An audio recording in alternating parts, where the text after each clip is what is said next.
Hey everybody, welcome to my channel.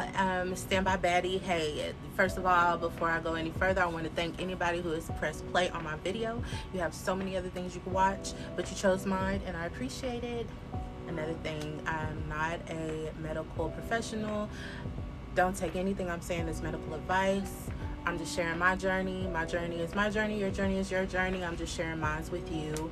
So listen, I had to make this video because I don't see a lot of people talking about this. Not too many people are sharing their struggles with smoking when it comes to a weight loss journey or VSG, gastric, anything.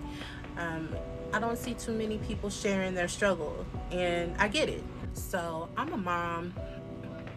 I went to a Christian school. A lot of my friends are really Christian.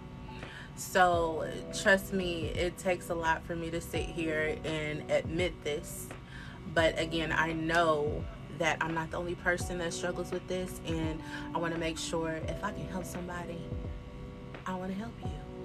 Basically, we keep it real on this channel. We are keeping it all the way 100.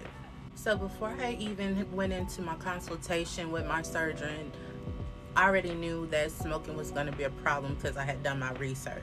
Honestly, with any surgery, most surgeons do want you to be smoke-free. So not all, but enough that made me nervous. So when I did finally have my consultation, I told my doctor, yeah, I smoked once upon a time, but I've been smoke-free for 5 years. Now, let me just pause right here. I'm not telling y'all to do that. I'm not telling y'all to lie to your surgeon like I lied to mine.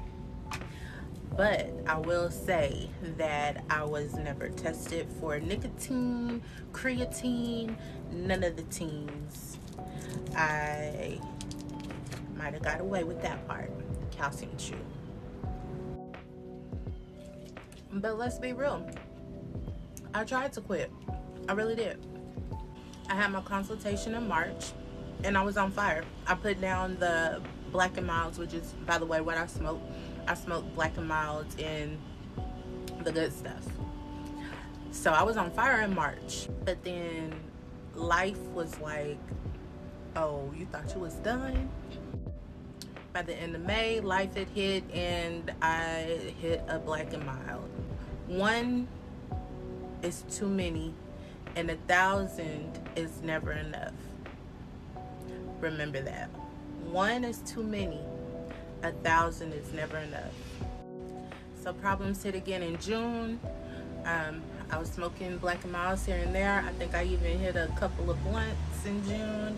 And then by July, I was full-blown back to smoking every day. And honestly, one of the big reasons for my relapse was this process. At one point, I thought I was done with my prerequisites, and then my surgeon's office hit me with, oh, you need 6 more nutritionist appointments. And at some point during the process, I kind of just lost hope. And I'm like, this ain't never even gonna happen. But when I finally got my surgery date, which was August 28th, it relit the fire back in me, and I was able to go. I just told myself, okay, starting August 1st, we're cutting all smoking, we're getting serious. And come August 1st, I successfully completed the entire 28 days smoke-free. Again, I don't believe they tested me, but if they did test me, I passed with flying colors, and I got my surgery date and I had my surgery. If you're a smoker like me, then you know that when you are sick, that thick, mucusy cough is even harsher when you've been smoking. You are hawking up a lung, right? When you're sick, if you've been smoking. So what happens during surgery is they put a camera down your throat.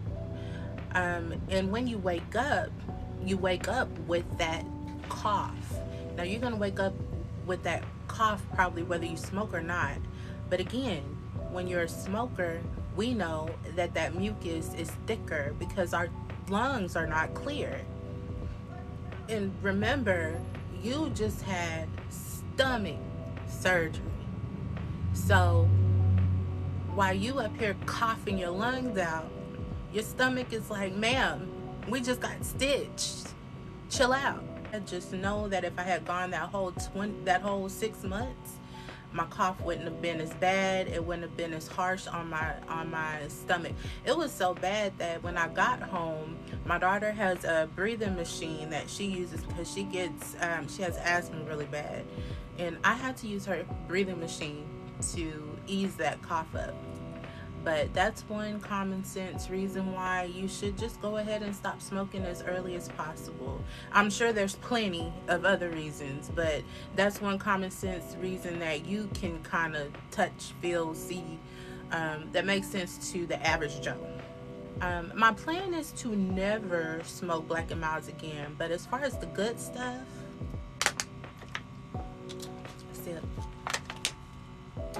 I'll keep you updated.